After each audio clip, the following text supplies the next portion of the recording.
Your friends don't want you to win.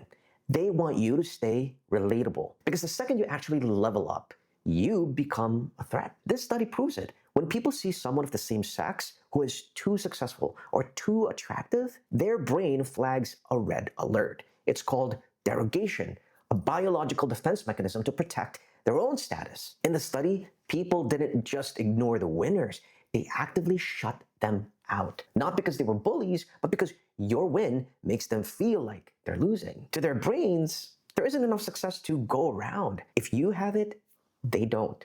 So if you walk into a room and don't leave with a flaw, you are declaring war on everyone else. So to keep the peace, you must learn how to neuter your own power. Learn to make yourself smaller so they feel safe. It's being strategic. Here's a move. Don't wait for them to find a flaw. Offer one.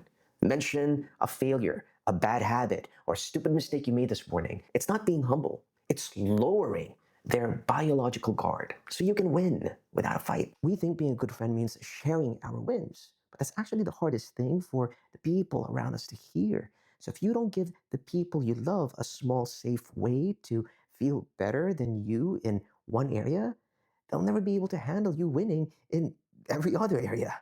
You aren't being fake. You're just giving them room they need to actually be happy for you. Stop acting like you've won. It makes everyone around you want to see you lose. Perfection is a social death sentence. If you don't give people a reason to laugh at you, they will find a reason to ruin you. Humans are hardwired for inequality aversion. So in plain English, your peers are willing to take a personal loss if it means they can strip you out of your status. Their brains trigger a threat response the second they perceive you as flawless. So if you walk around acting like you have no problems, you are essentially daring the group to create some for you. To survive, you have to practice status shielding. You must intentionally leak your mistakes, admit your insecurities, show your messy side. Yeah, you're not being authentic, but you're paying the tax up front so they don't take it out of your reputation later. This is exactly the lens I use when I analyze a face, identifying which features trigger that response and which ones grant you social immunity. Stop looking for respect. Start managing their jealousy. I've realized that being perfect doesn't actually earn you respect. It just makes people wait for you to trip. So if you don't give them a small, harmless flaw to focus on, they'll eventually go looking for a bigger one to break you with. So you aren't losing power by showing your weakness. You're just making it safe for them to let you keep it. If you're the best person in the room, everyone else is secretly waiting for you to bleed. They don't just want you to lose, they want to watch you fall. A study on high performance reveals a dark truth. People get a literal high from watching a winner fail. It's called schadenfreude. It's the biological rush of joy someone feels when you lose. And here's the scary part. The more you deserve your status, the more the group feels like they have the right to destroy it. And they call it restoring equity. To their brains, your excellence is a status violation that needs to be corrected. This is why the most powerful people on earth act like idiots. They lean into being clumsy or nerdy or just lucky. They are sending a humanity signal. By offering up a small flaw, they're telling the group,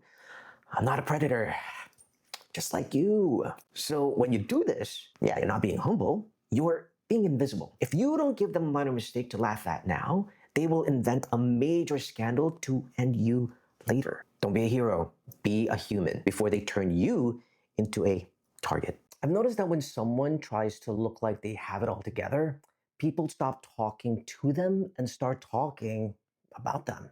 When you're perfect, you aren't a person anymore. You become a benchmark. And nobody likes being reminded that they're not measuring up.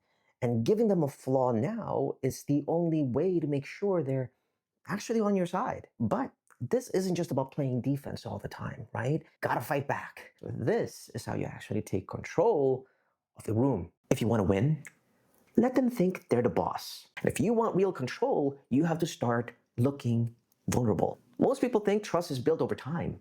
They're wrong. Trust is a biological reflex that you can trigger in seconds. This research into vulnerability loops proves it. Trust doesn't start with a handshake. It starts with a signal of weakness. When you admit a mistake or share a minor insecurity, the other person's brain doesn't see a failure. it sees an opening. Their biology actually forces them to mirror that vulnerability, and to keep the bond intact, they lower their guard, they spill their secrets. You aren't opening up, you are actually performing a strategic surrender. So by showing your neck first, you force them into a state of compliance. They feel safe, so they become predictable. The most dangerous people in the room aren't the ones acting like the alpha.